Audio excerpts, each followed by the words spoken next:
നമസ്കാരം. ഭാസ്കരക്കാരനവർ കൊലക്കേസിൽ ശിക്ഷിക്കപ്പെട്ട പ്രതി ഷെറിന് ശിക്ഷാവിധിയിൽ ഇളവ് നൽകിയത് രാഷ്ട്രീയ തടവുകാർക്ക് പോലും ലഭിക്കാത്ത പരിഗണനയിലാണ്.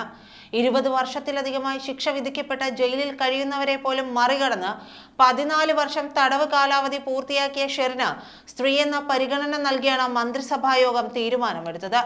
25 വർഷത്തിൽ കൂടുതൽ തടവ് ശിക്ഷ പൂർത്തിയാക്കിയവരെ വിട്ടയക്കണമെന്ന ജയിൽ ഉപദേശക സമിതിയുടെ നിർദ്ദേശം പാലിക്കാതെയാണ് ഷെറിന് ഇളവ് നൽകിയത്. കാരണവർ വധക്കേസ് പ്രതി ഷെറിനെ ജയിലിന് പുറത്തെത്തിക്കാനുള്ള എല്ലാ നീക്കങ്ങൾക്കും അസാധാരണമായ അതിവേഗമുണ്ടായിരുന്നുവെന്നും വ്യക്തമാകുകയും ചെയ്യുന്നുണ്ട്. ശിക്ഷാ കാലാവധി കഴിഞ്ഞതിന് തൊട്ടു പിന്നാലെ തന്നെ വിടുതലിന് അപേക്ഷ നൽകുന്നു. അതിനുശേഷം ചേർന്ന ആദ്യ ജയിൽ ഉപദേശക സമിതി തന്നെ ഈ അപേക്ഷ അംഗീകരിച്ച് ജയിൽ മോചനത്തിന് ശുപാർശ ചെയ്യുകയായിരുന്നു. ഇതൊന്നും ഇന്നുവരെ കേരളത്തിൽ നടന്നിട്ടില്ലാത്ത കാര്യങ്ങൾ. CPM നേതാക്കളായ KK Lathika, KS Saleekha, MV Sarala എന്നിവരാണ് ഷെറിന്റെ അപേക്ഷ പരിഗണിച്ച ജയിൽ ഉപദേശക സമിതിയിലെ സർക്കാർ പ്രതിനിധികൾ. ഒരു ജയിൽ പുള്ളിയെ വിട്ടയക്കാൻ പോലീസിന്റെയും ജയിൽ വകുപ്പിന്റെയും അനുകൂല റിപ്പോർട്ട് വേണം. ജയിലിൽ കഴിയുന്ന സമയത്ത് 4 തവണ പെരുമാറ്റ ദൂഷ്യത്തിന്റെ പേരിൽ ജയിൽ മാറ്റിയ ആളാണ് ഷെറിൻ. ജയിൽ ഉദ്യോഗസ്ഥരോട് മോശമായി പെരുമാറൽ, മൊബൈൽ ഉപയോഗം തുടങ്ങി നിരവധി ആരോപണങ്ങൾ ഷെറിനെതിരെ ജയിലിൽ ഉയർന്നിരുന്നു. ഇതൊന്നും പക്ഷേ ജയിൽ വകുപ്പിന്റെ റിപ്പോർട്ടിൽ ഉണ്ടായിരുന്നില്ല. നല്ല സ്വഭാവമുള്ള പുള്ളിയായാണ് ഷെറിനെ അവതരിപ്പിച്ചത്. ഇതോടെ മോചനം അതിവേഗം ഉറപ്പിച്ചു. ജയിലിൽ നല്ല നടപ്പുകാരിയാണെന്ന റിപ്പോർട്ടാണ് ജയിൽ സൂപ്രണ്ട് ഷെറിന്റെ പേരിൽ നൽകിയതെന്നാണ് വിവരം. മാസങ്ങളായി പരോൾ ലഭിക്കുന്നില്ലെന്നും പരോൾ അനുവദിക്കണമെന്നും കണ്ണൂർ വനിതാ ജയിലിലെ മറ്റു 2 തടവുകാർ നൽകിയ അപേക്ഷ ഓഗസ്റ്റ് 8-ന് ചേർന്ന ഉപദേശക സമിതി അംഗീകരിച്ചില്ല. ഇവർക്ക് പോലീസ് റിപ്പോർട്ട് എതിരാണെന്ന കാരണമാണ് ചൂണ്ടിക്കാട്ടിയത്. അതേസമയം ഷെറിന്റെ കാര്യത്തിൽ പോലീസ് റിപ്പോർട്ടും സാമൂഹിക നീതി വകുപ്പിന്റെ പ്രൊബേഷൻ റിപ്പോർട്ടും അനുകൂലമായി വന്നു. ജയിലിൽ നല്ല നടപ്പുകാരിയെന്ന് ജയിൽ സൂപ്രണ്ടും റിപ്പോർട്ട് നൽകി. നല്ല നടപ്പുകാരിയെന്ന് ഇപ്പോൾ ജയിൽ വകുപ്പ് അംഗീകരിക്കുന്ന ഷെറിനെ മുൻപ് 2 ജയിലുകളിൽ നിന്ന് മാറ്റിയത് ജീവനക്കാരുടെയും സഹതടവുകാരുടെയും പരാതിയെ തുടർന്നാണ്. പൂജപ്പുര സെൻട്രൽ ജയിലിൽ കഴിയവേ പരാതിയെ തുടർന്ന് ആദ്യം വിയൂരിലേക്കാണ് മാറ്റിയത്.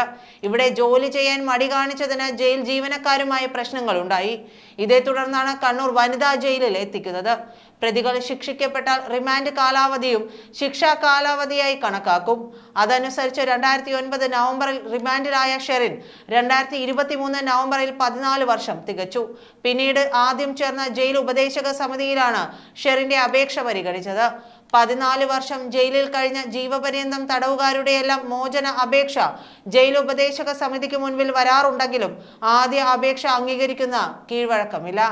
6 മാസത്തിനു ശേഷം ചേരുന്ന അടുത്ത യോഗത്തിലേക്ക് മാറ്റുകയാണ് ചെയ്യാറുള്ളത്. എന്നാൽ ഷെറിന്റെ കാര്യത്തിൽ ആദ്യ യോഗം തന്നെ അംഗീകാരം നൽകി. 2009 നവംബർ 9-നാണ് ഭാസ്കരക്കാരനവർ കൊല്ലപ്പെടുന്നത്. നവംബർ 12 മുതൽ ഷെറിൻ പോലീസ് കസ്റ്റഡിയിലും ജയിലിലുമാണ്. ഇതുപ്രകാരം ജീവപര്യന്തം ശിക്ഷയുടെ ഏറ്റവും കുറഞ്ഞ കാലയളവായ 14 വർഷം 2023 നവംബർ 12-ന് പൂർത്തിയായി. ഇത് കഴിഞ്ഞ് 9 മാസങ്ങൾക്കുള്ളിൽ തന്നെ ജയിൽ മോചന നീക്കങ്ങളും തുടങ്ങി. ശിക്ഷ അനുഭവിച്ച കാലഘട്ടത്തിൽ 452 ദിവസം ഷെറിന് പരോൾ ലഭിച്ചിരുന്നു. ഇതുകൂടി കണക്കിലെടുത്താൽ 13 വർഷവും 9 മാസവും മാത്രമാണ് ഷെറിൻ ജയിലിൽ കഴിഞ്ഞത്. 2016-ൽ തിരഞ്ഞെടുപ്പ് പെരുമാറ്റച്ചട്ടം നിലവിലിരിക്കെ മറ്റു തടവുകാർക്ക് പരോൾ അനുവദിക്കാതിരുന്ന സമയത്തും ഷെറിന് പരോൾ കിട്ടി. ആദ്യം 30 ദിവസത്തേക്കാണ് കിട്ടിയത്. പിന്നീട് 30 ദിവസം കൂടി പരോൾ ലഭിച്ചു. 20ഉം 25ഉം വർഷങ്ങൾ ജയിലിൽ കഴിയുന്ന രോഗബാധിതരായവരെ പോലും വിടാതെ ഇരിക്കുമ്പോഴാണ് ഷെറിനെ വിട്ടയക്കാൻ മന്ത്രിസഭാ തീരുമാനം വരുന്നത്. 2010-11-നാണ് ഷെറിനെ തടവ് ശിക്ഷയ്ക്ക് വിധിക്കുന്നത്. 2 വർഷം തികയും മുമ്പ് 2012 മാർച്ച് 3-ന് ആദ്യ പരോൾ ലഭിക്കുന്നു. തിരുവനന്തപുരം ജില്ലയിൽ നിന്ന് മാത്രം 8 തവണ പരോൾ ലഭിച്ചു. ഇതിൽ 2 എണ്ണം അടിയന്തര പരോളാണ്. സഹതടവുകാരുമായും ഉദ്യോഗസ്ഥരുമായും പ്രശ്നമുണ്ടാക്കിയ ഷെറിന് പക്ഷേ പോലീസ് റിപ്പോർട്ടും പ്രൊബേഷൻ റിപ്പോർട്ടുമെല്ലാം അനുകൂലമായിരുന്നു. ഷെറിന്റെ കാമുകനും കൂട്ടുപ്രതിയുമായ ബാസിദ് അലിയെ നല്ല നടപ്പ് പ്രമാണിച്ച് തുറന്ന ജയിലിലാണ് പാർപ്പിച്ചിരിക്കുന്നത്. എന്നാൽ ഇയാളുടെ മോചനകാര്യം പരിഗണിച്ചിട്ടില്ല. രാഷ്ട്രീയ തടവുകാർക്ക് പോലും ലഭിക്കാത്ത പരിഗണനയാണ് ഒരു വയോധികനെ കൊലപ്പെടുത്തിയ ഷെറിന് പിന്നിൽ ലഭിച്ചിരിക്കുന്നത് എന്ന് വ്യക്തമാണ്.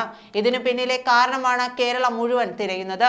ജയിലിലെ നല്ല നടപ്പ് കൊണ്ടാണ് ശിക്ഷ ഇളവിന് പരിഗണിച്ചതെന്ന് കണ്ണൂർ വനിതാ ജയിൽ ഉപദേശക സമിതി അംഗം MV സരള പറയുന്നു. ഉപദേശക സമിതി നല്ല രീതിയിൽ പരിശോധന നടത്തിയാണ് റിപ്പോർട്ട് നൽകിയത്. എല്ലാ റിപ്പോർട്ടുകളും അവർക്ക് അനുകൂലമായിരുന്നു. പുറത്തുവിട്ടാൽ പ്രശ്നമുണ്ടാകില്ലെന്ന് പോലീസ് അന്വേഷണത്തിൽ കണ്ടെത്തിയിരുന്നു. ജയിൽ വകുപ്പിന്റെ വകുപ്പിന്റെ റിപ്പോർട്ടും അനുകൂലമായിരുന്നു. പ്രത്യേകിച്ച് ഒരു മുൻഗണനയും ഉപദേശക സമിതി നൽകിയിട്ടില്ല. ഷെറിൻ മാനസാന്തരപ്പെട്ടു. ഇപ്പോൾ കുറ്റവാസനയില്ല. സ്വഭാവത്തിൽ ഒരുപാട് മാറ്റം വന്നു. ജയിലിലെ പ്രവർത്തനത്തെക്കുറിച്ച് നല്ല അഭിപ്രായം മാത്രമാണുള്ളത്. എല്ലാ കാലത്തും ഒരാളെ കുറ്റവാളിയായി കാണുന്നത് ശരിയല്ലെന്നും സരള പറയുന്നു. സരളയ്ക്ക് പുറമെ CPM നേതാക്കളായ KK ലതിക, KS സലീഖ എന്നിവരും സമിതിയിലുണ്ട്. ഭാസ്കര കാരണവർ വധക്കേസിൽ പ്രതിയായ മരുമകൾ ഷെറിനെ വിട്ടയക്കാനുള്ള മന്ത്രിസഭാ തീരുമാനത്തിൽ ബന്ധുക്കൾ കൂടിയാലോചിച്ച് നിയമ നടപടി സ്വീകരിക്കുമെന്ന് കാരണവരുടെ ബന്ധുവും കേസിലെ ഒന്നാം സാക്ഷിയുമായ അനിൽകുമാർ ഓണംപള്ളിൽ പറഞ്ഞു. ഷെറിന് മാത്രം ശിക്ഷ ഇളവ് ലഭിച്ചതിനു പിന്നിൽ ഉന്നതരുടെ സ്വാധീനമുണ്ടെന്ന് കരുതണമെന്നും അദ്ദേഹം പറഞ്ഞുവെച്ചു. ഷെറിന്റെ ഭർത്താവ് ബിനു പീറ്റർ ഉൾപ്പെടെ കാരണവരുടെ 3 മക്കളും US-ലാണ്. അവരുമായി കൂടിയാലോചിച്ച് തുടർ നടപടികൾ തീരുമാനിക്കും. കൂട്ടുപ്രതികൾക്ക് ലഭിക്കാത്ത പരിഗണന ഷെറിന് മാത്രം ലഭിച്ചത് എന്തുകൊണ്ടാണെന്ന് അന്വേഷിക്കണം. കാരണവർക്ക് നീതി ലഭിക്കുന്നില്ലെന്നാണ് ഇപ്പോൾ തോന്നുന്നത്. സമാധാന ജീവിതം ആഗ്രഹിച്ചാണ് അദ്ദേഹം അമേരിക്കയിൽ നിന്ന് നാട്ടിലേക്ക് മടങ്ങി വന്നത്. ആ പ്രതീക്ഷയാണ് ഷെറിൻ തകർത്തത്. ഒരു കുടുംബത്തെ അവർ ഇല്ലാതെയാക്കിയെന്നും അനിൽ പറയുന്നു. ഇതെല്ലാം പറയുമ്പോഴും ഷെറിന് പിന്നിൽ പ്രവർത്തിച്ച നേതാവ് ആരാണ് എന്നുള്ളത് ഇക്കഴിഞ്ഞ ദിവസം കോൺഗ്രസ് നേതാവായിട്ടുള്ള ജ്യോതികുമാർ ചാമക്കാല സൂചിപ്പിച്ചിരുന്നു. ആ സൂചനയും അദ്ദേഹം വെളിപ്പെടുത്തിയ പേരും ഗണേഷ് കുമാറിന്റെ തന്നെയാണ്. ഗണേഷ് കുമാർ എന്തിനു വേണ്ടിയിട്ടാണ് ഈ ഷെറിനെ കൊണ്ടുപോയത് എന്നുള്ളത് ഇതുവരെ വ്യക്തമല്ല. ഇതേക്കുറിച്ച് ഗണേഷ് കുമാർ ഒരു തരത്തിലും പ്രതികരിച്ചിട്ടുമില്ല. പക്ഷേ അടുത്ത സരിതയാവുകയാണോ ഷെറിൻ എന്നുള്ളത് ചോദിച്ചാൽ അതിനും സമൂഹ അന്തരീക്ഷത്തിൽ ഉത്തരമില്ല. കാരണം ഇത്തരത്തിലുള്ള മന്ത്രിപുങ്കവന്മാരെ കൊണ്ടും നേതാക്കളെ കൊണ്ടും ജനം മടുത്തു കഴിഞ്ഞു. ഇവരുടെ എല്ലാം ലീലാവിലാസങ്ങൾ കേട്ട് ജനങ്ങളുടെ ചെവി ഈയം ഒഴിച്ചു വെച്ച രീതിയിൽ അടഞ്ഞിരിക്കുകയാണ്. കാരണം ഇനി കേട്ട് തഴമ്പിക്കാൻ ഒരിടമില്ല. കേട്ട് തഴമ്പിച്ചു എന്ന് പറഞ്ഞാൽ കാതടഞ്ഞു പോകുന്ന രീതിയിലുള്ള പ്രശ്നങ്ങളാണ്. അവരുടെ ലീലാവിലാസങ്ങളും ലൈംഗിക വൈകൃതങ്ങളുമാണ് പുറത്തു വന്നുകൊണ്ടിരിക്കുന്നത്.